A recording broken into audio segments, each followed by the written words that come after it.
जम्मू कश्मीर के एक खूबसूरत और सुंदर धरती को नमन करते हुए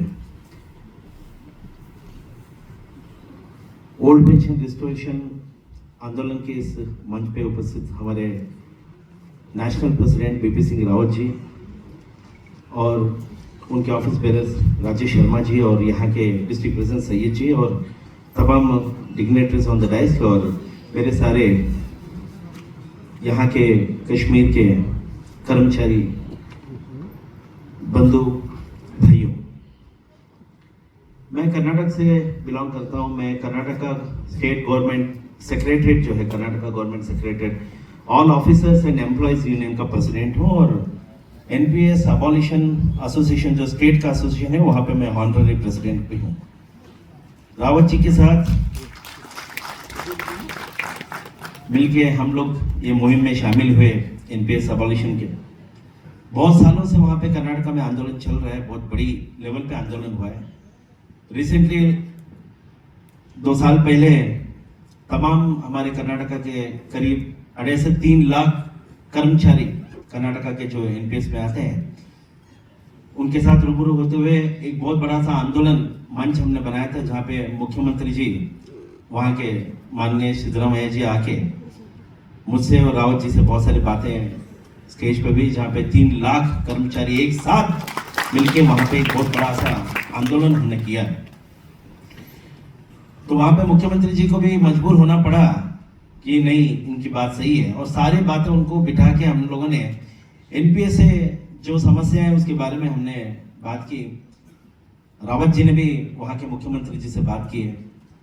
फिर हमारा वहाँ पे एक रिक्वेस्ट था सीएम जी से कि आप यहीं पे अनाउंस कर दीजिए कि कर्नाटक का स्टेट ये अभी एनपीएस टू ओपीएस होने वाला 5वां या 6वां स्टेट बन जाए तो आप यहीं से अनाउंसमेंट कीजिए बोल के हमने रिक्वेस्ट किया। पर मुख्यमंत्री जी ने कहा कि मैं अभी एक कमेटी मैंने रचना की है कि एनपीएस टू ओपीएस करने के बारे में एक हाई पावर कमेटी जो उसमें एडिशनल चीफ सेक्रेटरी फाइनेंस है, उसके साथ में प्रिंसिपल सेक्रेटरी 3-4 लोग फाइनेंस के और डीपीआर सेक्रेटरीज, ये सारा मिलके एक कमेटी मैंने बनाया। जैसे ही ये कमेटी का रिपोर्ट आएगा उसके बाद मैं अनाउंसमेंट करूंगा। अभी कमेटी चलते वक्त मैं अगर ये मंच पे अनाउंसमेंट करूंगा तो दिक्कत हो जाएगी। बट उन्होंने कहा कि मैं आश्वासन देता हूं कि मेरी सरकार जो ये 5 साल की सरकार है, जिसमें अभी ऑलरेडी उनका 2.5 साल का टेन्योर हो चुका है और मैं मुख्यमंत्री पद से उतरने से पहले ही आप सभी को मैं ओल्ड पेंशन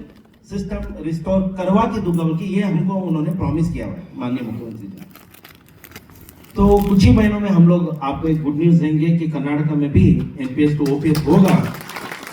हमारे माननीय बीपी सिंह रावत जी के नेतृत्व में और हमारे सीएस षडाक्षरी जो स्टेट के प्रेसिडेंट है स्टेट गवर्नमेंट एम्प्लॉयज एसोसिएशन के कर्नाटक स्टेट के, उनके नेतृत्व में मार्गदर्शन में ये हो रहा है। और बहुत सारे आंदोलन चली, ऐसा नहीं कि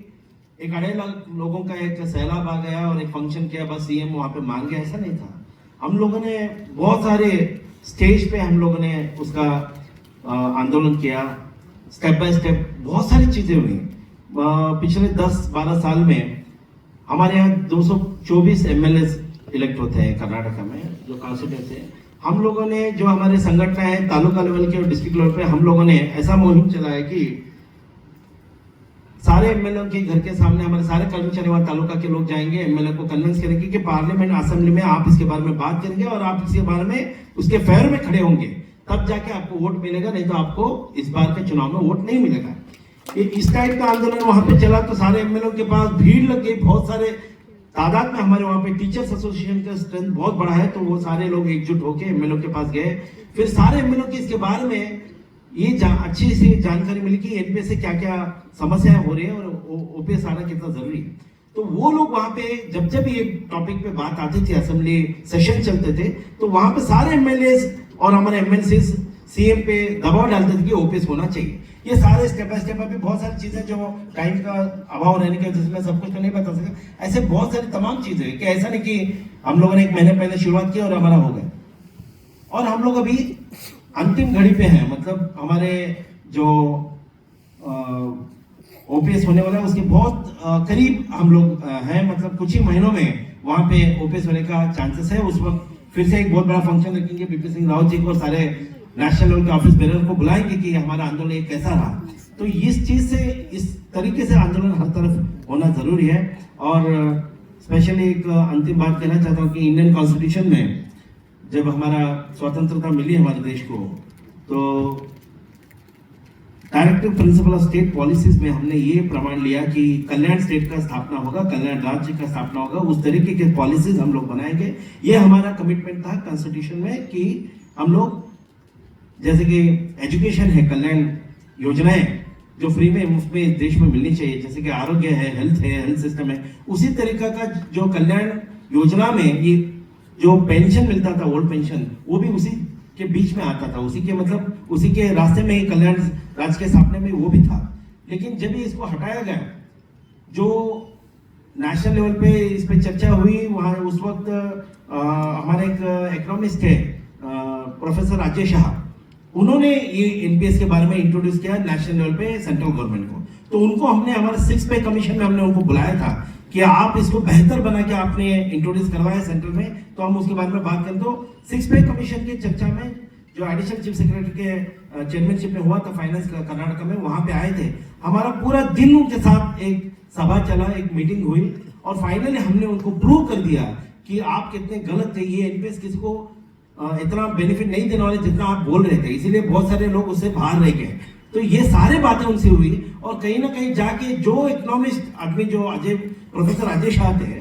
उन्होंने ये कबूल किया कि हाँ, ये आपके ओल्ड पेंशन सिस्टम के बराबर में एनपीएस इतना अच्छा नहीं है, लेकिन इकोनॉमिकली कुछ स्टेबिलिटी लाने के लिए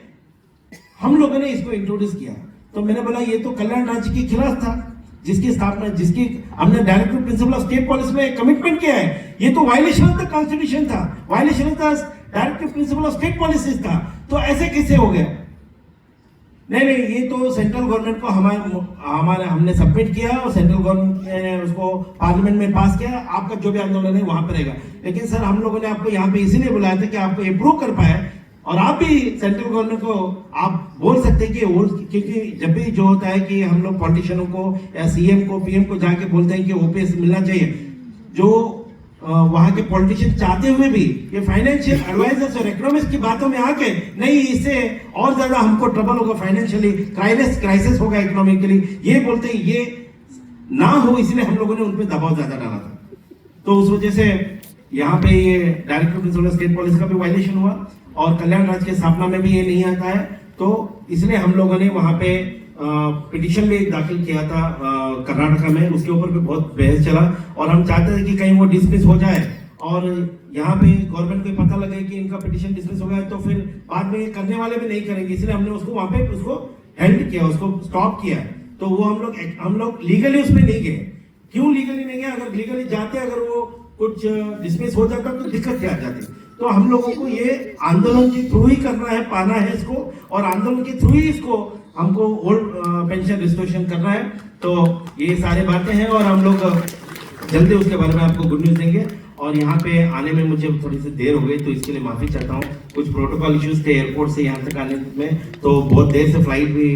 टेक ऑफ लेट से हुई, और अब मुझको यहाँ पे आने में बहुत दिक्कत से हुई, तो इसलिए मैं थोड़ा देर से आने की वजह से आप सबको माफी चाहते हुए, और यहाँ पे मुझे मौका मिला आप सबके साथ रूबरू होने का, इसके लिए मैं आपको सबको धन्यवाद कहते हुए मेरे बातों को विराम देता हूँ। जय हिंद, जय कर्नाटक।